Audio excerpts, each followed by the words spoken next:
4 perkara yang anda perlu tahu sebelum perlawanan persahabatan Malaysia menentang Cape Verde.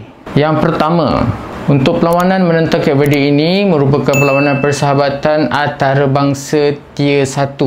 Peter Komorowski menyifatkan perlawanan persahabatan antara Malaysia menentang Cape Verde ini adalah pentas terbaik untuk menguji kemampuan Harimau Malaya. Yang kedua, pada sesiapa yang tidak mengetahui tentang negara Cape Verde ini, memandangkan nama Cape Verde ini sendiri kita jarang dengar dalam dunia bola sepak ni.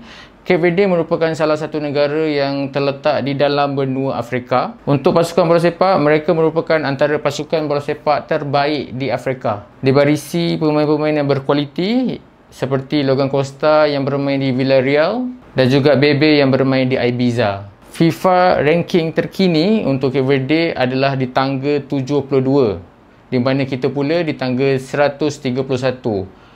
Jauh geng perbezaan antara negara kita dan juga negara Cape Verde. Yang ketiga, venue yang akan digunakan untuk perlawanan persahabatan ini ada 2 stadium yang terlibat, Stadium Kuala Lumpur dan juga Stadium Nasional Bukit Jalil. Kenapa ada 2 stadium tuan-tuan?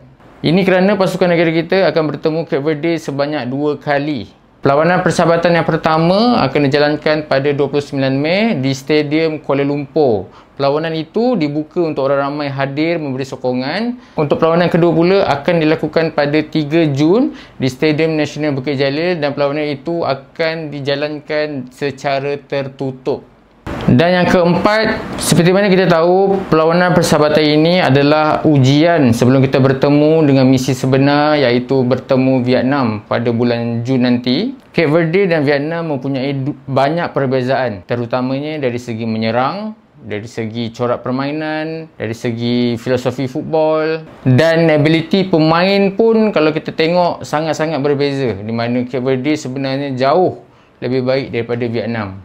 Vietnam yang sekarang FIFA ranking berada di tangga 105 sudah jelas menunjukkan kepada kita bahawa kedua-dua tim ni mempunyai standard yang berbeza. Mengambil sedikit pendapat legenda tanah air kita, Safiz Ali, yang mengatakan Harimau Malaya perlu menggunakan taktik yang berbeza untuk bertemu dengan kedua-dua pasukan ini.